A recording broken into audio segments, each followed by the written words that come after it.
this is an iHeart podcast. Guaranteed human.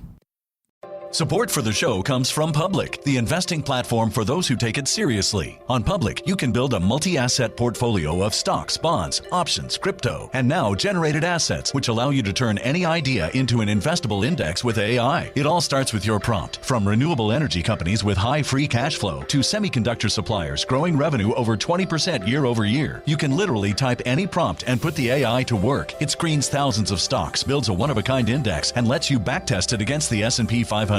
Then you can invest in a few clicks. Generated assets are like ETFs with infinite possibilities, completely customizable and based on your thesis, not someone else's. Go to public.com/podcast and earn an uncapped 1% bonus when you transfer your portfolio. That's public.com/podcast. Paid for by Public Investing. Brokerage services by Open to the Public Investing Inc. Member FINRA and SIPC. Advisory services by Public Advisors LLC, SEC registered advisor. Generated assets is an interactive analysis tool. Output is for informational purposes only and is not an investment recommendation or advice. Complete disclosures available at public.com/disclosures. Do you want to find a stress-free way to buy your next car? Start at CarMax and shop your way. And if you want to browse with confidence, get pre-qualified online with no impact on your credit score and shop cars within your budget. From luxury cars to family rides, CarMax has options for almost every price range, including more than 25,000 cars priced under $25,000. So, hey, want to get started? Just head to CarMax.com for details and get pre-qualified today. Want to drive? CarMax. There's a difference between liking a house and actually getting it. Redfin is built to make up that difference and close the gap between finding and owning the home for you. Redfin agents close twice as many deals as other agents. So when you find a home you love, you're not a step behind when it comes to making an offer. That means less watching great homes disappear and more focus on the one you'll call home. Redfin helps turn saved listings into real addresses. Get started at redfin.com. Own the dream. Robert Evans here, and we'll get to the Vince McMahon episodes in a second. I wanted to let you all know that for the fourth year in a row, we are doing our fundraiser for the Portland Diaper Bank. Behind the Bastards supporters have been helping to fund the Portland Diaper Bank since 2020 and bought millions of diapers for people who really need them. So if you go to GoFundMe and type in BTB Fundraiser for PDX Diaper Bank, or just type in BTB Fundraiser Diaper Bank GoFundMe into Google, anything like that, you will find it. So please, GoFundMe, BTB fundraiser for Portland Diaper Bank. Help us raise the money that these people need to get diapers to folks who need them desperately. What's Vincent My McMahon's? And that's great. Yeah. Courageous. Brave. This is Behind the Bastards, a podcast about the worst people in all of history. And today I've got two McMahons here to talk with me about Vince McMahon. Did that work? Let me tell you something, brother. That's the best intro I've ever gotten. I'm Seanbaby from the internet. Good news, Seanbaby. We will be talking about Hulk Hogan today. Yes! Let me tell you something, dude. My name's Tom Ryman. Mm-hmm. And do you both have a lump of scar tissue in your asses from injecting steroids the size of a softball? I do, and several on my forehead from cutting it open with razor blades. Oh, you know it, brother. Yeah. My forehead looks like a grotesque topographical map. It looked like Abdullah the Butcher. We call that the Hulkster. when you can read in Braille on my forehead scars, yeah, you might be a wrestler. And I'm hiding my boldness under a napkin, brother. No one knows about it. Terry Bollea, Hulk's real name. You know, when I was a little kid, you know, before I made my friend and watched wrestling in the Attitude Era, I was not a fan of wrestling because I don't think we got any of the channels that it was on. But I loved Hulk Hogan because I would watch almost every single day when I was like sitting in the back room of the donut shop where my parents worked. The movie Suburban Commando. Of course, hell yeah. Hell yeah.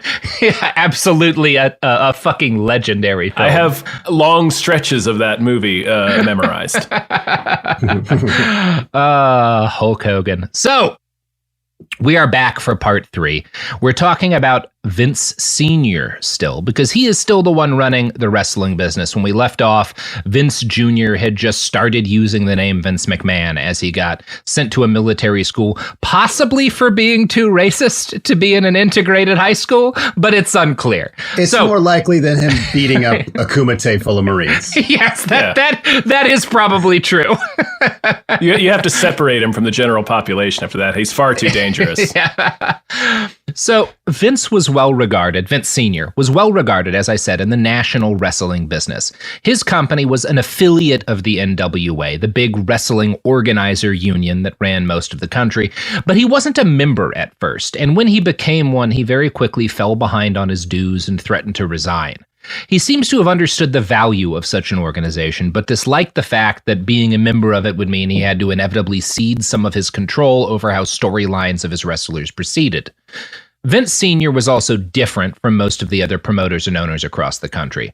While his competitors generally booked technical wrestlers above all else, guys who were really good at kind of the choreography of ring work, Vince Sr. grew increasingly obsessed with bringing in giant muscle-bound monsters and was willing to sacrifice ring skill for having the absolute biggest dudes that he could hire. Now, this actually worked out really well for everyone for a while, because by this point, the government had slapped the wrestling industry with some antitrust regulations, which meant that owners had to let their wrestlers travel around the country more or less at will. This was great for everybody because it means that audiences got a lot of choice and variety, and even the whims of a guy like Vince Sr. couldn't exercise total control even in the region that he owned. So Vince preferred to hire muscle-bound giant guys, and because they got to start with him, those giant muscle freaks would get to travel around the country and wrestle at other places. But also, Vince would have to hire people who came in from other regions of the country, so he got a lot of technical wrestlers. It worked out really well for people who like to watch wrestling, right? You got a lot of variety in the kind of people who were, taking part in wrestling matches. In 1962, Vince Sr. wanted to keep the national championship belt on his champion, Nature Boy Buddy Rogers. And I believe Ric Flair also gets called Nature Boy later, right? Isn't that? He sure does. Yeah, he sure. There's a couple of Nature Boys in wrestling history is what I'm saying. At this point, Nature Boy Buddy Rogers, who's Vince Sr.'s wrestler. He wants to keep the belt on him. But the cartel, the NWA, has other plans. And there's this big dispute between the cartel, who's like, we want to give this to Lou Thez, who's their big wrestler, and Vince Sr., who's like, no, I want to keep the belt on my guy. And this argument between the NWA and between Vince Sr.'s kind of wrestling syndicate actually puts the future of kayfabe at risk for a while. There was a fear that Capital Wrestling, Vince Sr.'s company, might take the belt so that they could keep it on Buddy Rogers and leave the NWA, putting belief in the reality behind established kayfabe to risk, right? If he's able to just leave the NWA and keep the belt, then it means that wrestling's not really a sport. Right. So eventually they came to an agreement to kind of rescue kayfabe that Rogers would in fact lose to Lou Thez after all. But the next year, Vince Sr. and Toots Mond, who's his business partner at this point, decide to leave anyway and launch an independent wrestling federation of their own. They call it the WWWF, or Worldwide Wrestling Federation. That eventually drop one of the W's, giving us the WWF that most people listening grew up with. It's called the WWE now, but we're just going to call it the WWF for our purposes today.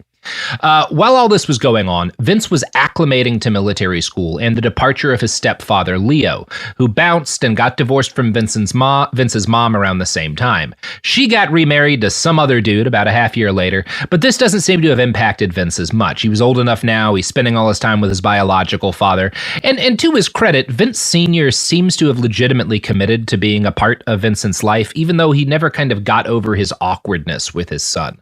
Who he doesn't really seem to have fully understood. It's worth noting that 4 years later, in 1966, Leo Lupton would marry Vince's cousin, the young kid he put leaves in his early childhood. He was 28 years older than her, so that's good. That's good. Oof, I didn't need that detail. That's like the 4D chess of troubling.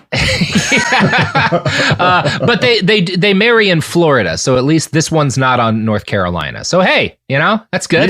You didn't even have to tell us that. I knew from the story where they got married. I assume most of these stories take place in Florida because it's pro wrestling. It is prominent in nearly every wrestler's life.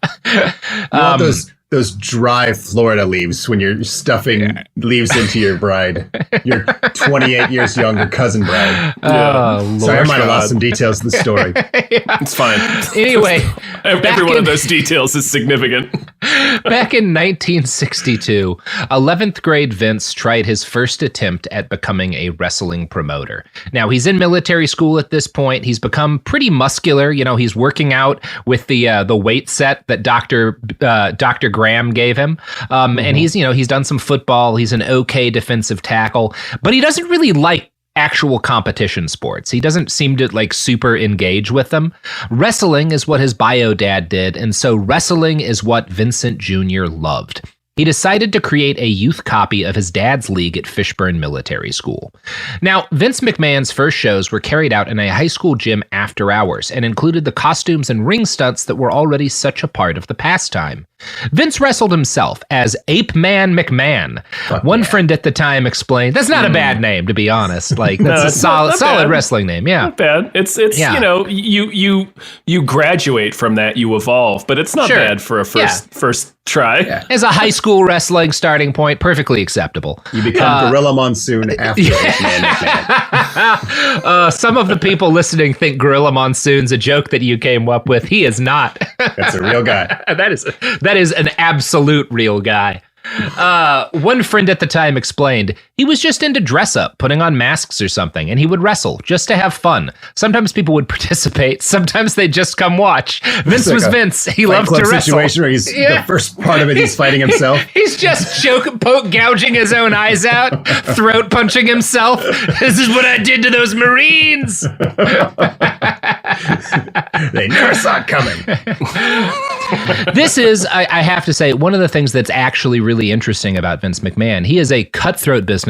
He is it does a lot of terrible things in the name of profits, but he's also not one of those bloodless weirdos who just lives to soak money out of wrestling.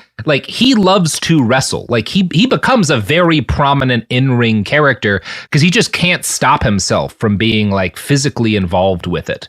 A lot of people argue he ruined wrestling, and there's certainly a case to be made there, but you can't really argue he's not enthralled by everything that is involved in pro wrestling. This is an obsession for him, and it kind of always has been. Kids who wrestled with him would later talk about his strut, the strut with which he walked into the ring, which you can still see in videos of him from the 90s and early 2000s. Yeah, you can. They describe him as walking like Baby Huey, and it would still be part of his ring presence half a century later. That is a great way to describe the way he walks, like one of the kids from DuckTales. It really fits. Yeah. Well, Baby Huey's a different character. We're not talking about Huey, Dewey, and Louie? No. Oh, okay. But Baby Huey is the great big one. I don't know who that is.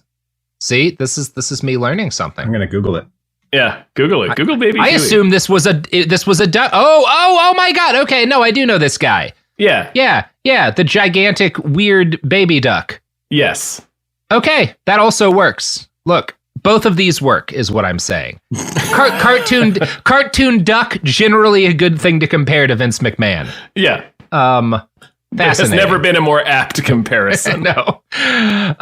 Interesting. So, wrestling was not the only kind of performing that teen Vince was into, as Josie Reisman found when she interviewed his friend Dutch for her book.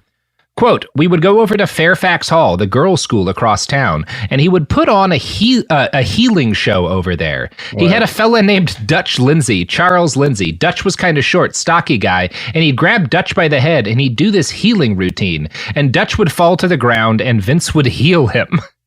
What the fuck? I did not call medicine shows being part of his early life when I started doing this, but yeah. Neither did I, but of course. Yeah, absolutely scans. I love that it's a girls' school, so there's this implied motivation that he was doing it to get laid. He's like, you know what ladies love. Yeah.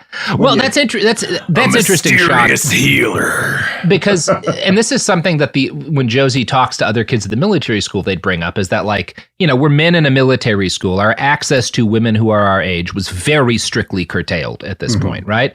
So these performances at the women's school was kind of like one of our few chances to mingle with other, you know, girls who were kind of in our same age group.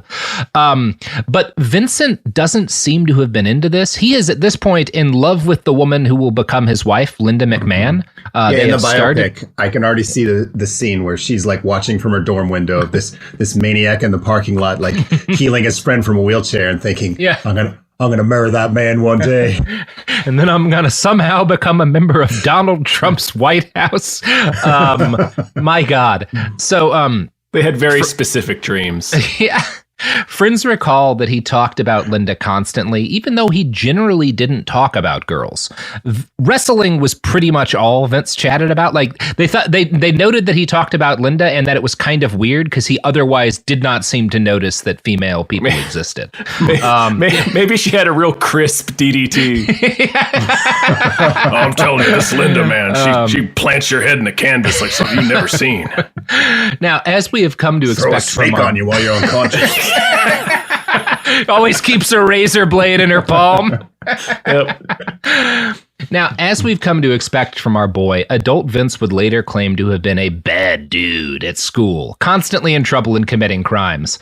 I wasn't caught for some stuff that would have been immediate dismissal, like stealing the commandant's car. He also had a dog he was nuts about. I love animals, but one day I couldn't resist giving that dog a laxative. I put the laxative in some hamburger, and the dog did his business all over the commandant's apartment, which thrilled me greatly. Now, it's some fucking thrilled me greatly. 80s comedy nonsense. No, he didn't. He absolutely did none of this. When did he give this interview? Oh, this was decades later. So it's in like the 90s, right? Yeah, the 80s or 90s. Yeah, I think this is the 90s. And not like the 18... Like the fact that he chose to describe giving a dog a laxative so that shit all over a guy's apartment was quite thrilling. We got crazy. Me and my friends put bras on our head. We make a girl with a computer. Our friend Bluto, you should have seen the way that guy could drain a whole handle at once. Anyway, it thrilled me greatly. It is also interesting to me. We're focusing on the even weirder things that he wants us to believe about him, but he really wants us to think he stole a lot of cars. And that's such a strange thing to it's cool, people, bro. Yeah, it's I don't know. Cool. Okay, man. He claims that he was the first student to be court-martialed at Fishburne over, depending on the interview, either insubordination or a threat he made that he might somehow sabotage finals week. Sabotage. So a threat of a bomb threat is what he's claiming. I think it was more like a prank. Okay. But yeah, this is like, and so he says that basically the administration thought I was going to sabotage finals week, so they court-martialed me and they were going to kick me out. But then all of the other students and teachers rose up and threatened to leave the school if they didn't clear me of all charges. Like there was a rebellion. No way that happened. No, absolutely Mr. none of this occurred. They didn't fucking Dead Poet Society for Vince's ass. You are accused of threatening to shut down the entire finals week with your pranks. What's this clapping? Oh, what? Everyone is in support of you? Very well. Oh, Captain, my Captain! Right, he wants as they feed a dog laxative. Right. Oh, what's all this diarrhea? Everyone. Oh, Mr. McMahon, I know this is you. McMahon! The dumbest shit. Dumbass. Yeah. It's like he wants us to believe it was Dead Poet Society, but also Animal House. Yeah, and it's very funny. He is such a liar. So Fishburne, the school, has Josie Reisman, again, the author of Ringmaster, talked to a bunch of his former classmates at Fishburne, and none of them recall any of this happening. She also reached out to Fishburne and was like, he says you court-martialed him. You guys keep records. Do you have any records that he was ever court-martialed? They did not have any records, and Vince has never presented any. Instead, interviews with his peers portray him as a decent student who simply wasn't a great student because he wasn't that interested in school, right? He was one of those kids who was like, he was smart, so he could do okay if he didn't work too hard at class. And so he devoted, he kind of scraped by and spent most of his time on wrestling, right? That I'm sure that kind of dude is actually pretty familiar to our listeners, right? Like that describes me it wasn't wrestling for me, but that describes me in high school pretty well. Same. So once again, Vince lied to make himself look like a badass. The reality is that he was a nerd. He was a wrestling nerd, and he was more jacked than we tend to associate with that term. But like most nerds, he kind of did what he had to at school, avoided trouble, and spent all of his free time on the stuff he was obsessed with, right? Like for me, this was Warhammer, but it's the same pattern,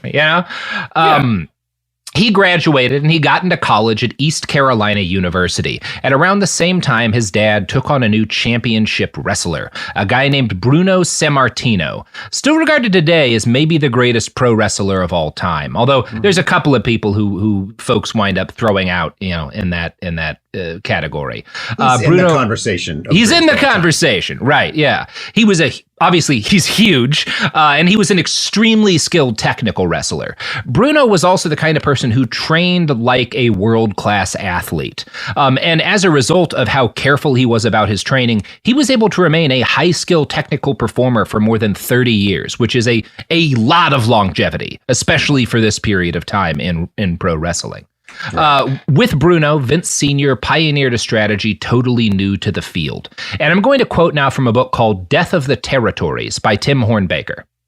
The central idea was to build up a succession of threatening challengers for Sammartino, and Bruno would show his vulnerability in near defeats, only to rise up in the end to conquer his opponents. His performance never failed to capture the imagination of audiences. Among his villainous rivals were the 350-pound Gorilla Monsoon, the 6'5" Bill Miller, and the 6'3", 275-pound Bill Watts. As Sammartino worked through one feud, McMahon pushed several other prominent challengers at the same time to keep the cycle going all over the circuit.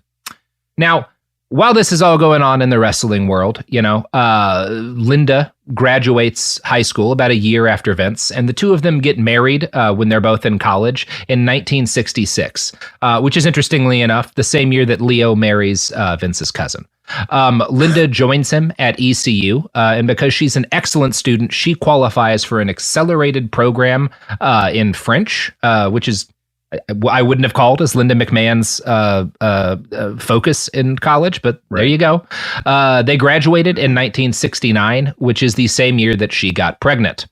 Now, Vince tells another possible lie about his time in college. He claims that his grades there were so low because he was spending so much time fighting, I guess, that he had to talk several professors into bumping his grades so he could get a 2.001 and graduate. I was just so tough, I kept punching my books. Now, I will say, of all of the things he's told us that might be lies, I think this one might be true because this relies on him being good at manipulating people, and that is his actual skill. Yes. So yeah, I could see him manipulating his teachers to giving him a passing grade. I'm not going to say that one's definitely fake. The year after he left college, Vince got a job working for his father at the then WWF. He'd initially wanted to be a wrestler, but again, his dad sees what happens to wrestlers when they age, right? Like, he knows that this is a job that kills you, and he's like, the fuck no, you are not going to do this for a living. At the start of the 1970s, though, Vince Jr. joins his dad's company anyway. And at this point, kind of the WWF's territory had 11 states, basically the whole Northeast and pieces of the Virginias and Ohio.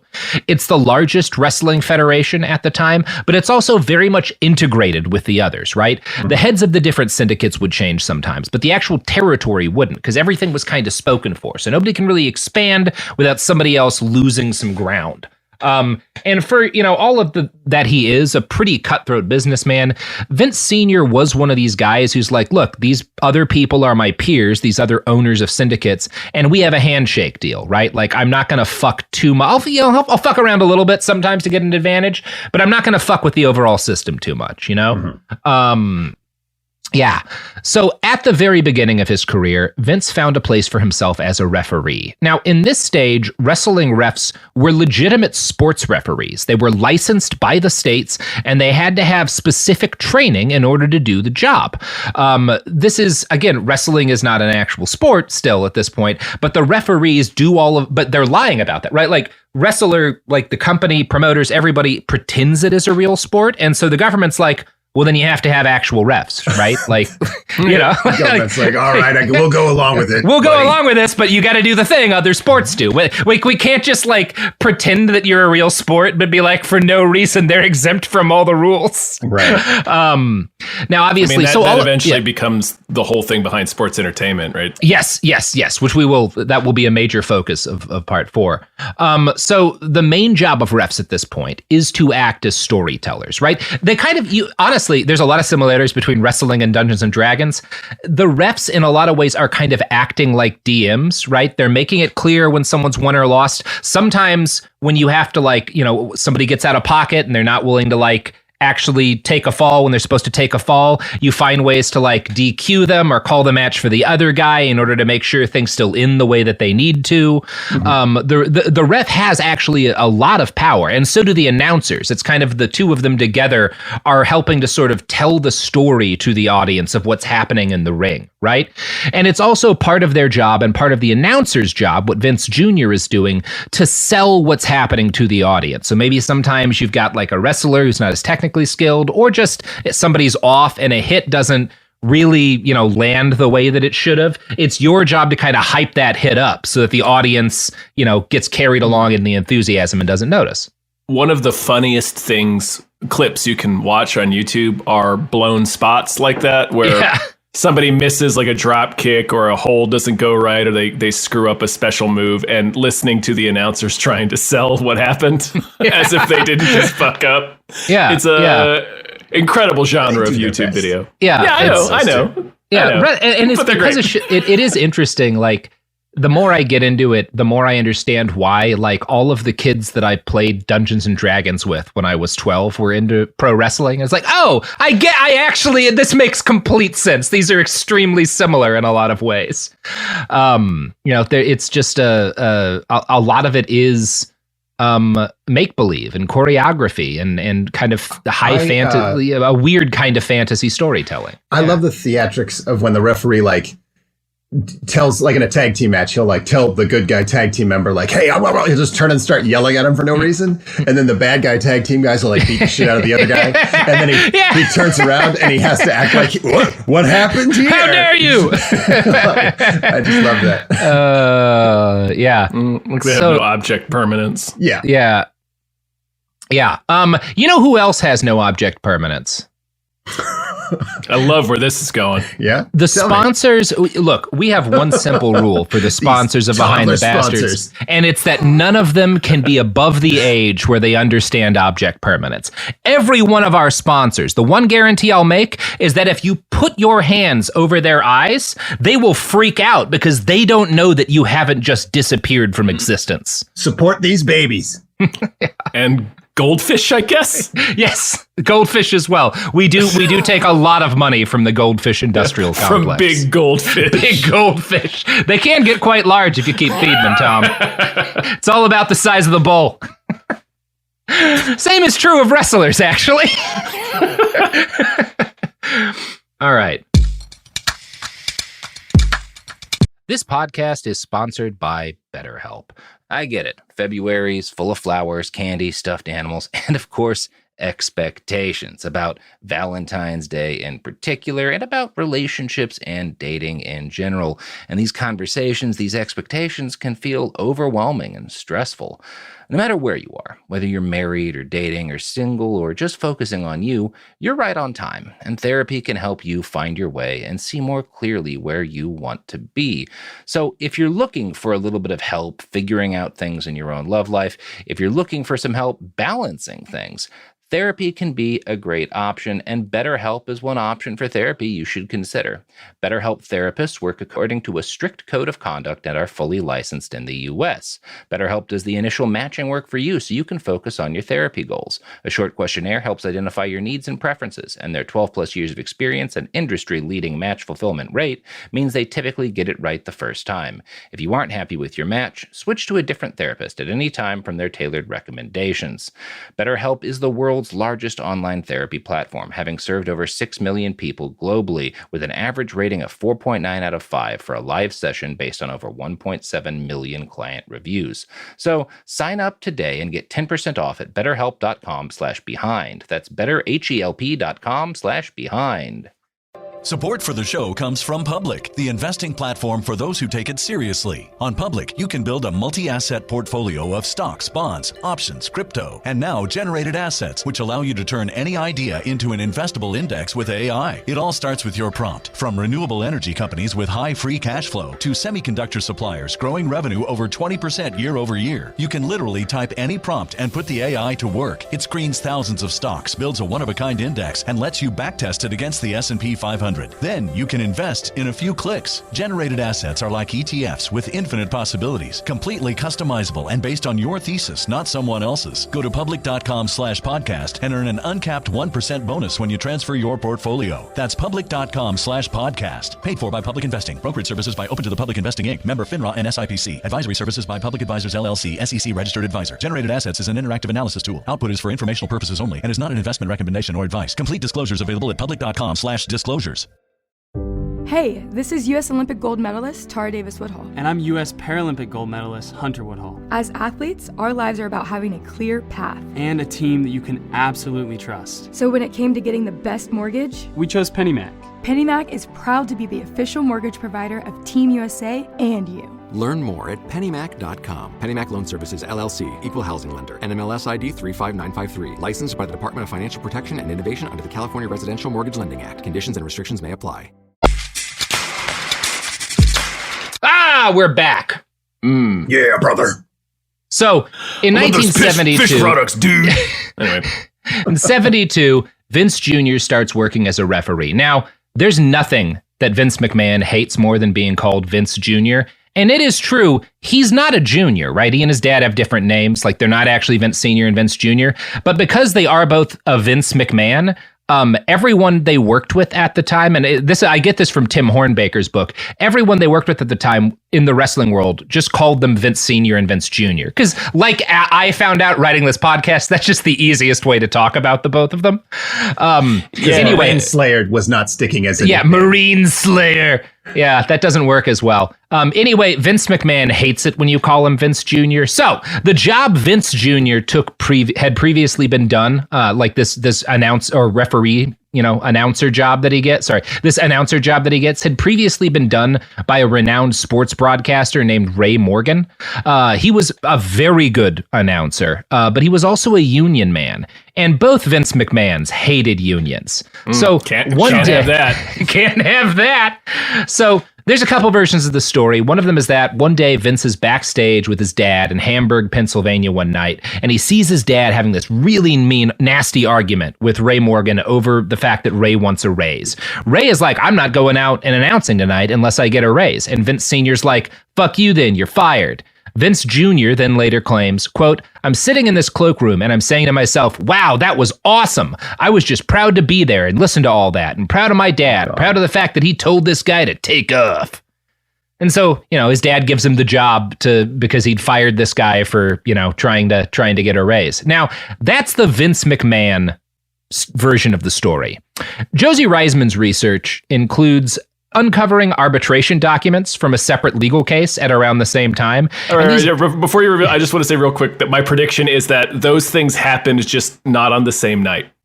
Yeah, that's actually, Tom, you have gotten it completely right. That is literally what I'm about to say. So he was not masturbating in the closet while his father fired somebody. No, well, that I never said that. Okay. I never said that, Sean. So basically what happens based on these arbitration documents is that Morgan had previously negotiated a pay raise, and Vince Sr. had agreed to give him a pay raise. And after they have the face-to-face meeting where he agrees to a new contract and a pay raise, he fired Morgan, like when they're no longer in a room together. So he doesn't have like the guts to get up in front of him and tell him he's fired. He pretends to agree to a raise to avoid a conflict and then fires him later. And then he hires his son for the same rate that Morgan had just signed at. Now, basically, he's doing this to be like, hey, anybody who tries to like argue for a better stake, like, fuck you. It's not about the money to me. It's about winning, right? If you get a raise, that means that you beat me and I won't be beat. That means that my son gets your job. Yeah, my fucking kid gets your job. Now, again, this is a little confusing. This story is a little confusing if you kind of buy all these recollections of Vince Sr. that you get from other wrestlers that talk about how honest he was. And it is true. You can find a lot of positive accounts of Vince Sr. as a boss from wrestlers from this era. And in fact, some of these accounts sort of verge on adoration. But that affection, to the degree that it was... It's important to remember, not everyone's an asshole all the time. Exactly, exactly. Right. And there's a lot of dudes that love Vince McMahon.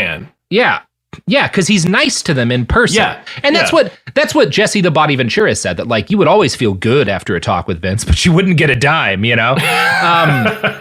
And it does seem to me that the affection a lot of his wrestlers had for him was honest, but it was not reciprocated by Vince Sr. Any warmth he showed to his employees was kayfabe, right? And here's the book Ringmaster describing a conversation between ex-wrestler J.J. Dillon and Vince Jr. Vince the Younger told Dillon about a conversation he'd had with Vince Sr. The father's wisdom, as imparted to the son, was, wrestlers are like seagulls. All they do is shit, eat, and squawk all day. Dillon was taken aback and never forgot it. He even went so far as to name his memoir, Wrestlers Are Like Seagulls, From McMahon to McMahon. That gave an insight there into how his father truly felt deep inside, Dillon says, though he never spoke openly that way. And yeah, I think that's interesting. Accurate, probably. Seems like Dillon's got his number. Now, the fact that Vince Sr. gives Vince Jr. this job is probably the most obvious example of nepotism that he shows his son. Jr. was expected to run himself ragged, though, driving across the country to call shows from Maine to Georgia. He kind of breaks into the business, really, because his dad gives him this impossible task of, like, bringing up numbers in Maine, and he's good at it. He's able to actually promote. He gets more people coming in. So he's not paid an enormous amount of money. Like, I think it's a reasonably comfortable living once he really gets in there. But his dad also... He's not grooming his heir, right? Vince is not going to inherit the business, and his dad is like open with him that like, no, nobody, I am not giving the business to you. He's not in fact going to give the business to anybody. So in order to prove himself, Vince Jr. decided that like while he's sort of building his career as a wrestling promoter, he's going to try and get independently wealthy by engaging in a series of business schemes with his wife, Linda. So the first thing they do is they buy an old cement plant and a horse farm to try to make money. Both of these collapse. I see where this is going. Cement and horse. You've heard that phrase. They go together like cement and horses, right? You got horse in my cement. You got cement in my horses. What? Cha-ching. You dip your horse in cement. It's delicious. Everyone loves a good cement horse. Yeah. So Vince is heavily reliant on Linda as his money manager while they attempt to, remain solvent. But even this early in their relationship, he cheated with enough regularity that his friends warned him about it. The general gist was, Vince, this woman is way too good for you. Why are you being an asshole like this? And you have to assume the kind of people that Vince McMahon has at friends at this point, for them to be like, you're not treating your wife right, you've got to be really cheating. You're being real outrageous. Yeah. You got to be cheating, like Olympic grade cheating. So because Vince you gotta be fucking women in the next room. Yeah. It's gotta be bad. It's gotta be like guys in North Carolina in the 1970s go, I don't think this guy respects women. Like that. So Vince Jr. is not set to inherit the WWF outright. And so again, he's going to pay his father like for the business.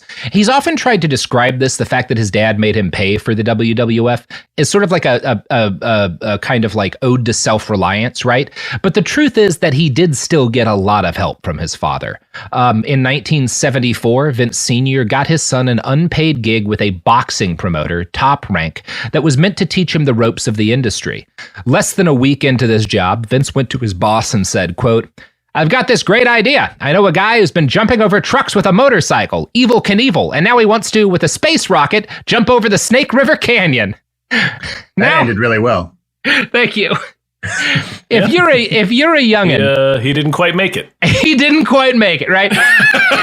I'm gonna guess most of our Gen Zers don't remember Evel Knievel. If you've ever watched the Simpsons episode where Homer falls down that canyon twice, the stunt man in the beginning of the episode is based on Evel Knievel. Evel was a famous stuntman who jumped things and occasionally got badly hurt, right? Real quick, I want to point out, Robert, that your touchstone for people who are too young to remember Evel Knievel is a 33-year-old Don't episode say that. of The Simpsons. The good Simpsons episodes are eternal, Tom. They never die. They never die. Still a touchstone to kids. I have to believe that, Tom. I have nothing else. Sure. I showed Garrison Starship Troopers the other week. All of the icons of my childhood have died and faded. It's tragic. I never thought it would happen to me. I thought no. I thought those movies would be forever. Anyway, Evel Knievel, famous stuntman, jumped things, occasionally hurt himself. At the day, I remember as a little kid knowing about Evel Knievel, and like my cousins and I, like he was this kind of like superhero figure to us. Mm-hmm. But the reality is he was a giant piece of shit. He was famously bad at jumping motorcycles as well. Like, he was not good at any of this. Like when modern motorcycle jumpers talk about him, they don't talk about like his technique. He just got on a Harley and just held the throttle down. Did not pitch that motorcycle right. He generally thought he would die. Like he just had balls too big for this. He just didn't care if he lived. Yeah, he's like, whatever. If I die, fuck it. Cool. He's just Johnny Knoxville, like 40 years earlier. Without the sense of humor or charm. Yeah, or skill or any of the things. Right. But it's honestly, I think like 50% of his appeal was the fact that Evel Knievel is a pretty cool name for a stuntman. Super cool name, and you might see a man die. That was the big appeal to all of his stunts, is that like there's a pretty good chance he doesn't live through this. So and obviously it won't be a gentle death either. No, you will watch a man come apart on landing. Crash test dummy. So, he was a giant bigot. He was very sexist. There are allegations, at least, that he was abusive to his children. But Vince didn't care about that, although he may not have known any of that at the time. But I don't think he would have cared either way, because he wanted to get people to pay for pay.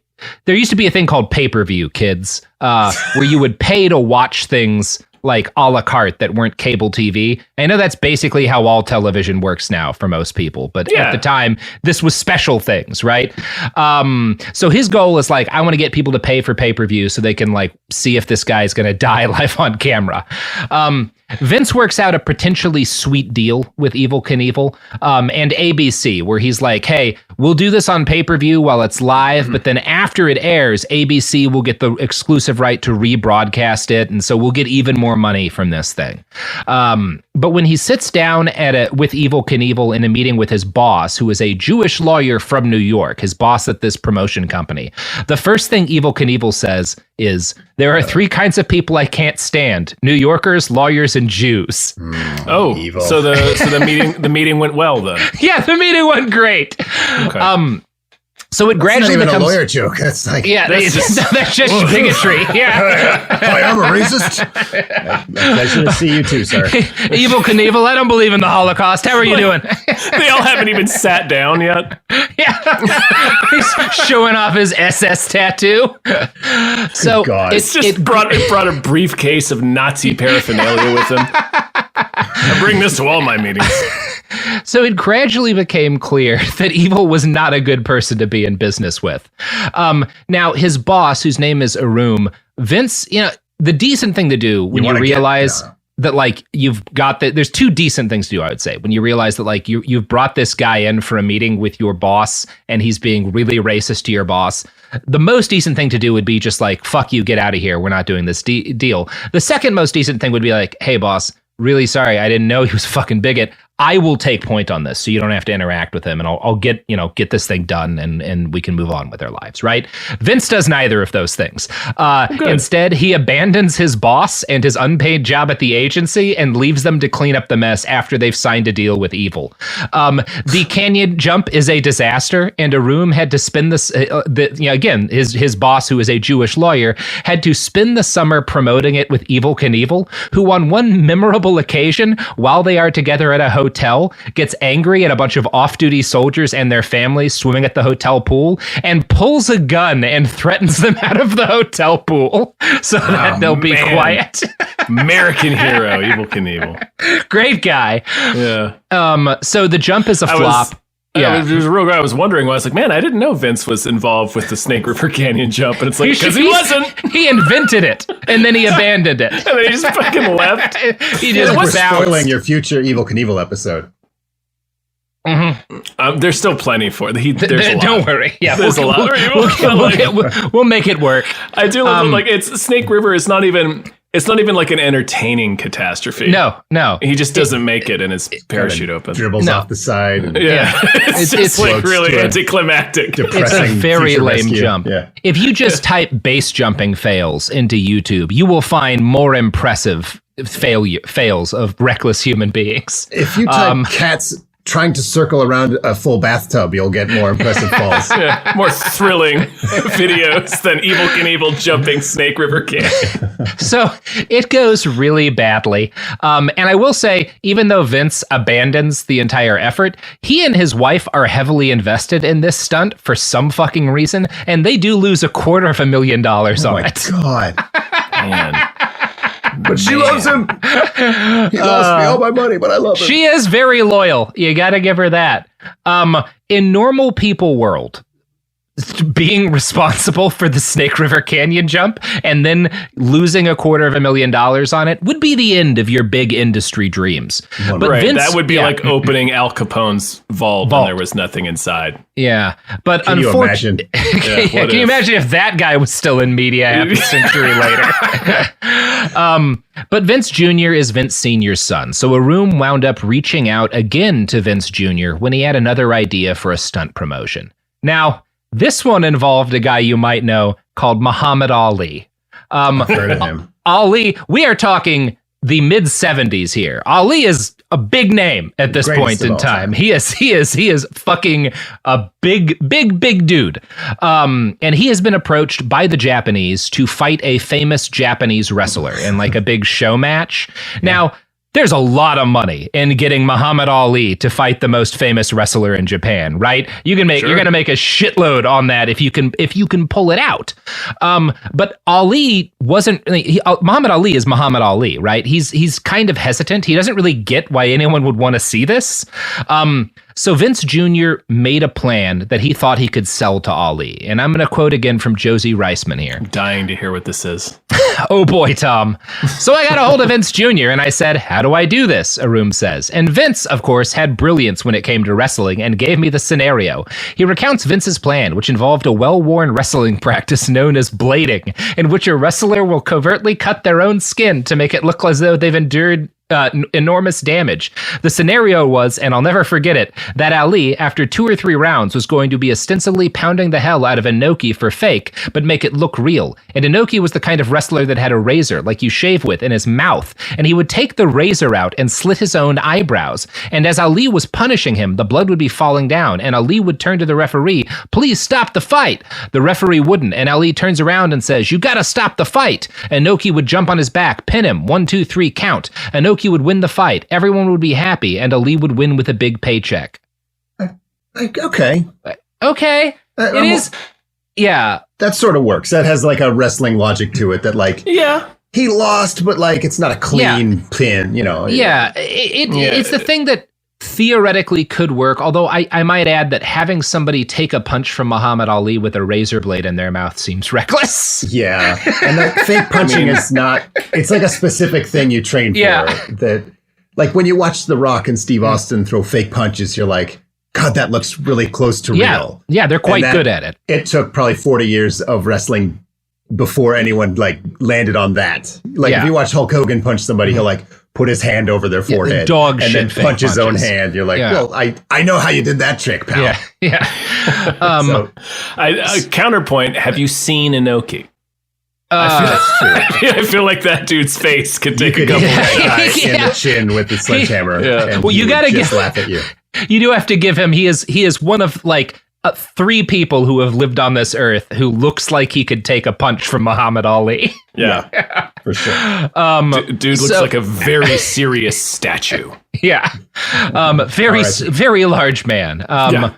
So actual wrestling people. So again, this is a problem for Ali because Muhammad Ali, I don't know if you know this about him, not a loser. Right? Not part of his brand. Doesn't really have anything to prove by doing this weird exhibition work match. So they do make a tentative agreement. And they haven't like, Ali hasn't agreed to the plan, but he's like, well, we'll figure out something. So they start promoting the match as they're still kind of working behind the scenes to figure out exactly how this is going to play out. The actual wrestling people, both, on the US side working with Ali and the people who are in Japan working with Inoki, both agree that Ali shouldn't he can't win, right? Because this is in Japan and Inoki is a Japanese babyface, and you're not going to bring in a foreigner and have him win on Inoki's own turf, right? Kind of famously, the only wrestler who regularly got to do that is Andre the Giant, but we haven't gotten to him yet. But like Inoki is like hugely famous. He is massive. It's just he's got to win, right? But Ali isn't really willing to budge on losing, right? He doesn't because he's Muhammad Ali. Vince Jr. is ordered to Tokyo to figure this out because it kind of gets close to the wire and they still haven't figured out how they're going to do this. So Vince Jr., according to one version of the story, flies down to Tokyo to figure this out. And here's what Josie says, and I'm going to quote her here because this is fucking unbelievable. In Vince's telling, he went to Ali's room and discussed the matter with him. Ali refused to play ball, so Vince lunged forward and grabbed Ali in a wrestling hold by surprise, then took him to the floor just to demonstrate that Inoki might... that is physically impossible. No, he did not. You don't...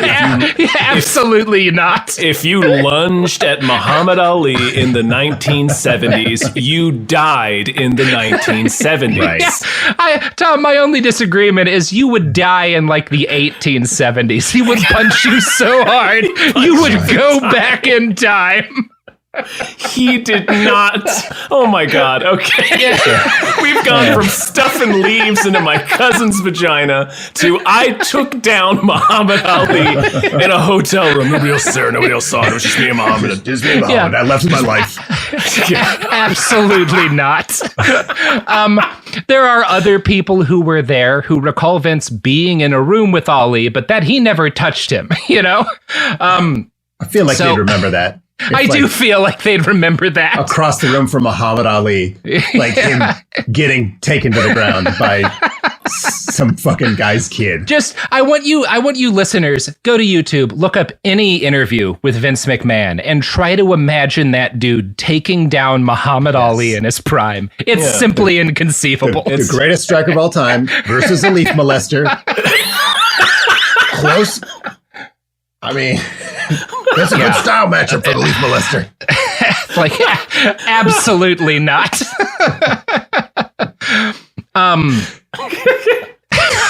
What an insane thing to lie about. Boldness of telling that lie. So he did that if he's to be believed, he did that to prove to Muhammad Ali you can't deal with a wrestler. No, just to show him how it would work, right? Okay, as if he's not had this conversation 200 times a day since he started being a boxer. Yeah, it's incredibly silly.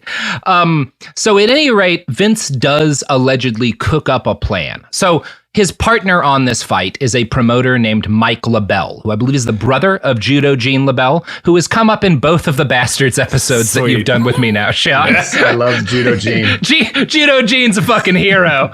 So Gene was going to be the referee of the match. And Vince McMahon's plan is that he was going to sneak Judo Gene a razor blade, which Gene was supposed to use to cut Muhammad Ali's forehead and force it into the match. Holy shit. They were going to do this without warning Ali. Muhammad Ali's just pull a knife on the man in the middle of the match. They were going to surprise blade Muhammad Ali.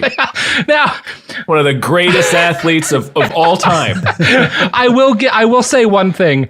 On the short list of people who might not die after blading Muhammad Ali, Gene LaBelle is on that list. Sure, but that said, I still don't favor him. It's sure, but I'm reacting to like the insanity of doing audacity. Like this is insane. You're gonna cut Muhammad Ali with a razor blade without telling him. What if because he's not gonna understand it's what's happening, so what if you fucking miss and cut his eye out? Like yes! Like there's so many things that can go wrong with this situation. Not only is this unethical, this is illegal. Like this isn't illegal by the rules of wrestling. Yeah. This is a crime in Japan and the United States. That's actual assault. Yeah, that is just a straight up crime. Judo Gene's a very legendarily hard maniac. You give him a knife, I think he can take Muhammad Ali in his prime 3 times out of 10. 4 times out of 10? I don't know. It's 3, maybe 4. Match. Maybe not. So, you know who would never agree to slash Muhammad Ali in the face with a razor blade? The sponsors of this podcast. The fine toddler baby goldfish. Yeah. Toddlers and goldfish never get caught up in schemes like this.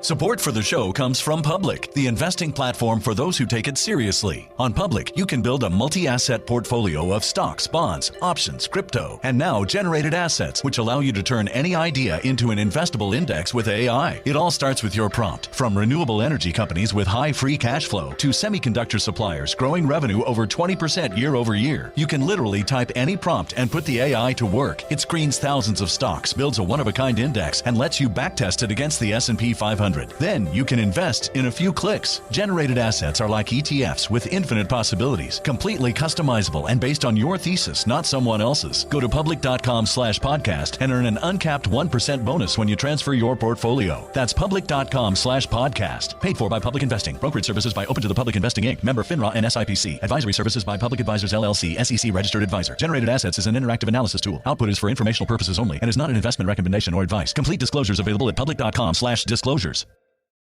Hey, this is U.S. Olympic gold medalist Tara Davis-Woodhull. And I'm U.S. Paralympic gold medalist Hunter Woodhull. As athletes, our lives are about having a clear path. And a team that you can absolutely trust. So when it came to getting the best mortgage, we chose PennyMac. PennyMac is proud to be the official mortgage provider of Team USA and you. Learn more at pennymac.com. PennyMac Loan Services, LLC, Equal Housing Lender, NMLS ID 35953. Licensed by the Department of Financial Protection and Innovation under the California Residential Mortgage Lending Act. Conditions and restrictions may apply.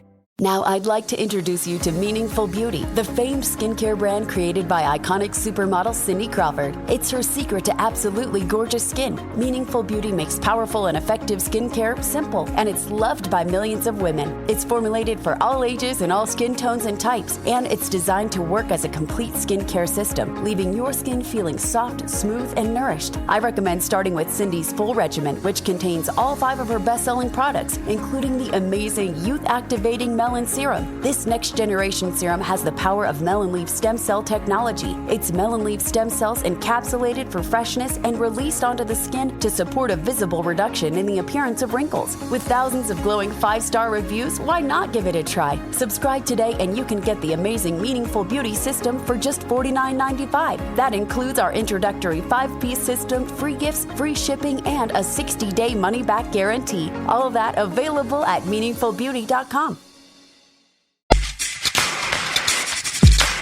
We're back. So again, the plan is Judo Gene's gonna blade Muhammad Ali and then use that as an excuse to stop the fight, right? And basically the idea is he'll make it look as if Ali's bleeding because he got a hit by the other guy. No one will put it together that the referee just lunged at Muhammad Ali with a knife, and suddenly he's spurting blood, and Muhammad Ali's very, very mad at him. Mm-hmm. And they'll say, oh, that injury must have been from the unrelated thing happened earlier in the fight. I think it's a believable story. It's a great idea. Whoever came up with this plan is probably a genius and not a plan. So there is, I will say, a pretty good chance that what I've told you is true. That Vince McMahon goes to Tokyo and comes up with this insane plan. Mike Lavelle, there's no doubt in my mind that this plan was true. Fully within the realm of possibility. Yeah, 100%. Now, Mike LaBelle claims that Vince never even went to Japan. Again, everyone involved in this are like liars, so hard to say what went down. We have to consider none of it happened at all. That's true. Antonio Inoki might not exist. I never met him. Wrestlers are notorious liars. So whatever the truth, Vince is definitely not there the day of the fight, which is, again, a debacle. They have kind of a brief, unsatisfying skirmish, and then Inoki kicks Ali with cleats and cuts his leg, which gives Gene LaBelle an excuse to call the fight. Hey everyone, quick correction. I summarized this wrong in my notes. The Ali Inoki fight ended in a draw, not a ref stoppage. Also, Ali nearly lost his leg from the infection caused by the injury he got there, which is wild. Sorry about that. So this fucking fight. Wow. Mm-hmm. A disaster. Wanders after him while he throws. Antonio Inoki kept throwing himself on the mat and throwing leg kicks from a butt scoot position. So it felt like an 8-year-old who heard the rules of the match and he's like, haha, technically I know how I can defeat you and there's nothing you can do. It's so ungentlemanly and stupid and pathetic and boring. Mm-hmm. And everybody lost. Yeah. Really, we all lost. It's a real Alien versus Predator situation. Yeah. So at this point, Vincent's career as a promoter is not looking promising, right? And in fact, 2 months before... these do sound like ideas that came from the guy who invented XFL. They certainly do. They certainly do. The bodybuilding organization, yeah. 2 months before the Ali Inoki fight, he and Linda go bankrupt. They're $1 million in debt, and then right after, well-deserved bankruptcy. Right after the fight, they have a kid. Now, for most people, this would be an impossible to recover from situation, right? Mm-hmm. But Vince Jr. is Vince Sr.'s son. Using the connections that he had made through being the kid of a rich and successful guy, he and Linda, while dealing with bankruptcy, are able to put together enough investment money to buy the Cape Cod Coliseum. Which, their plan, because again, they're rich people, right? It's fine. So their plan is to turn this into a modestly successful venue for concerts and the like, and kind of get their bones about how to do this business through it. By this point, by the time they're up and running with the Cape Cod Coliseum, they've got 2 kids, Shane and Stephanie. Both of them will go on to work in the WWF, but since Vince started having them work cleanup at the Coliseum. As a parent, he described himself as a disciplinarian, telling Playboy, "I'm real big on respect. I was on the road a lot, and I'm sure that when I was at home, the kids wanted me back on the road." I do not doubt that, Vince. Yeah, I buy that story. Yeah, that's scans. My children hated me, Playboy magazine. What a weird fucking story to share. He brags about the strangest things in that interview. Yeah. It's a remarkable document. I was a real ogre, a real monster. They lived in terror of the sound of my voice. Anyway, that's my... Love my kids. Father. Yeah. So Cape Cod is not a big party town, and the previous owner of the Coliseum had banned rock shows after a disastrous Ted Nugent concert. If it was going to be anyone. Yeah, I'm not surprised it was the Nuge. The Nuge, yeah. That's enough rock and roll, says Town, after Ted Nugent comes. Yeah, I will say Ted Nugent, if he were to tell me that he stole a bunch of cars, I would say that does sound like you, Ted Nugent. Sound like you.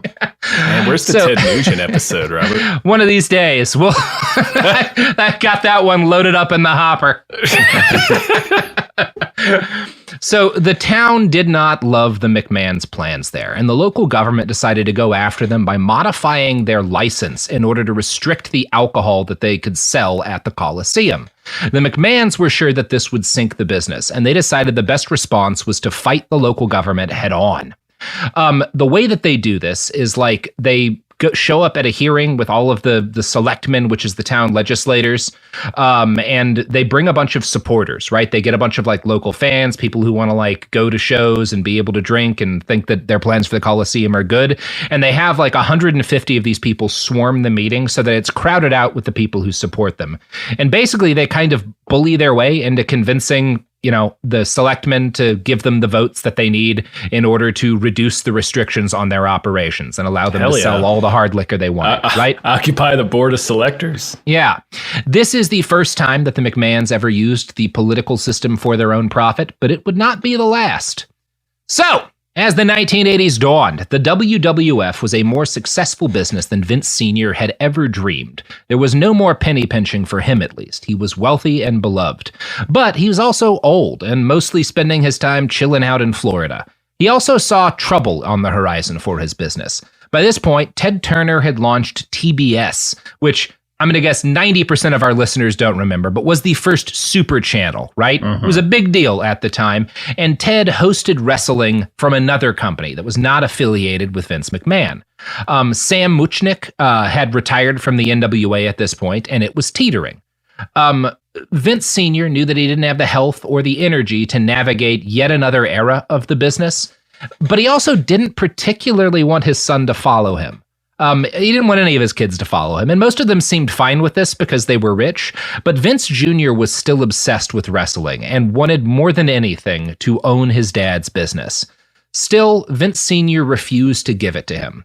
So eventually, they worked out a purchase deal on extremely strict terms. Vince would need to pay $1 million to his dad and several shareholders in just a year's time. If he missed a single payment, they got back control of the WWF and got to keep all of the money that he'd paid them. Now, it is somewhat unclear how he managed to make these payments. He told one reporter that he did it by, quote, using mirrors and getting the help of a guru. I don't know what the fuck that means. Nobody seems to. What? You use a mirror, you turn $10 into $20. No one seems to know what he's talking about. That's $800 right there. I don't have trouble believing that he was involved with some weird cult leader who helped him out on the payment. Yeah. That would not be beyond Vince McMahon. However he did it. He buys the WWF in 1982 and he pays it off before the end of 1983. At this point, most people would have described his position in the industry as solid but challenging, right? Ted Turner's rising up. We're kind of entering a new era. Vince has a plan, though, and he's got a plan not just to kind of keep the business going as his father had, but to destroy all of the other regional syndicates and make himself the undisputed king of wrestling nationwide. He later said, "I knew my dad wouldn't really have sold me the business had he known what I was going to do." I believe that part of the story. I do believe that part of the story. I believe that's true. Yeah. This could, I have to say here, when it comes to like how he destroyed the regionals, this is probably going to be this is definitely one of the longest scripts we've ever done. It might, by the end, wind up competing with the fucking Kissinger episodes for length.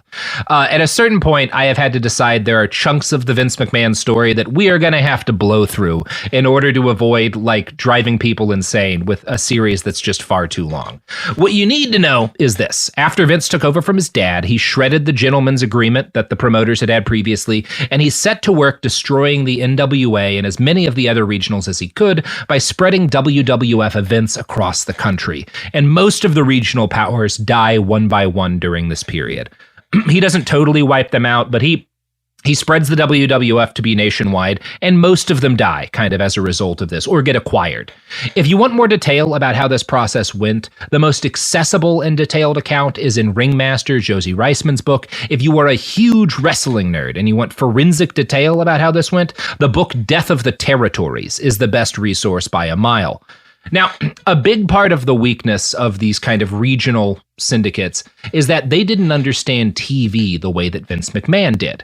For them, wrestling TV was big business, but it was kind of a normal TV business. Hold on. Get paid. Pause. Did Vince understand TV? Yeah. He's good at this. What are the events he's put brother on? Love. He's been a disaster before, but he figures something important out, which is that most people in the biz are using TV the way that normal people use TV to make money, right? Where you put on a thing and it attracts advertisers and you make money, right? Vince was willing to give his shows to broadcasters for free because he realized that whatever money he could get from ads, especially on these local TV networks, is pennies next to the value of promoting live shows and filling stadiums with fans. Vince was the guy who realized televised wrestling doesn't exist because TV is a good business. Televised wrestling puts butts in seats and sells merchandise. And that's how you make the big fucking bucks.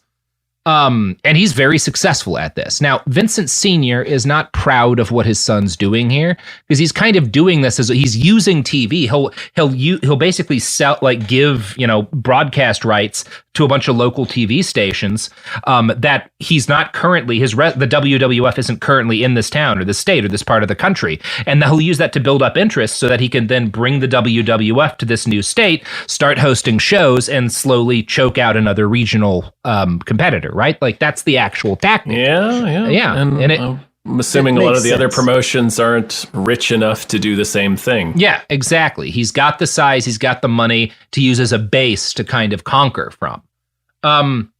And Vincent Sr. is kind of horrified by what his son's doing here. For all that he could be ruthless, he was also kind of a team player with the guys he saw as his equals. And some of these guys are also his friends, right? These are his buddies that he's been in business around for years. So some of these guys call Vince Sr. in a panic once it becomes clear that his son is on the cusp of destroying them. He complained to his son, he apologized to them, but it didn't matter. He wasn't in charge anymore, and there was nothing he could do. Hey everybody, Robert here. This wound up running long, like 2 hours long. And so we just needed to roll some of this episode into part 4, which we're going to do so that this is not insane and unwieldy for our editing team and for us. Since we don't have a normal outro for this one, I'm just going to let you guys know that you can find, you know what? I'll fake their voices while I do their pluggables. I'm Seanbaby. You can find me at 19. Okay, that's actually kind of disrespectful since this is their plugs. You can find Seanbaby at 1900 Hot Dog, the last comedy website. Tragically pretty close to true. And you can back them on Patreon as well. That is, again, 1900 Hot Dog. And, of course, Tom Ryman you can find on Gamefully Unemployed, which does podcasts and all sorts of great content there. Everything from, like, movie reviews to, watch-throughs of shows like X-Files. And, yeah, a lot of great content. Gamefully Unemployed on Patreon. You can find them there. I apologize for not doing a fake Tom voice, but let's all be honest, it would have been almost identical to my fake Seanbaby voice. Behind the Bastards is a production of Cool Zone Media. For more from Cool Zone Media, visit our website, coolzonemedia.com, or check us out on the iHeartRadio app, Apple Podcasts, or wherever you get your podcasts. Tired of spills and stains on your sofa? Wash away your worries with Anabay. Anabay is the only designer sofa that's machine washable inside and out, starting at just $699. Plus, Anabay sofas are pet-friendly, stain-resistant, and feature changeable slip covers and modular pieces. Get up to 60% off site-wide with a 30-day money-back guarantee. Visit washablesofas.com to get yours now. That's washablesofas.com. Offers are subject to change, and certain restrictions may apply. Flag football is exploding, and iFlag is leading the way. As the Guinness World Record holder, iFlag hosts premier flag football tournaments nationwide for boys, girls, high school girls, and adults. From first-time players to elite competitors, iFlag delivers top-level competition, unforgettable experiences, and a community built around the game. Ready to be part of it? Join the movement. Find your tournament and learn more at iflag.org. That's iflag.org. This is Bethany Frankel from Just Be with Bethany Frankel. Let me be blunt. Most dog food is junk. It just is. And I'm not feeding junk to Biggie and Smalls. That is why they eat Just Food for Dogs. It's real, 100% human-grade food with ingredients I actually recognize, not mystery pellets pretending to be healthy. And once I switched, the difference was obvious. Better digestion, better skin, more energy, dogs who actually feel good instead of just surviving dinner. Here's the thing. You care about quality. You make an intentional choice to be healthy. So why are you gambling with your dog's health? So let's think about our furry babies. Go to justfoodfordogs.com right now and get 50% off your first box. No code, just try it. Because once you see the difference, you're not going back. This is an iHeart podcast. Guaranteed human.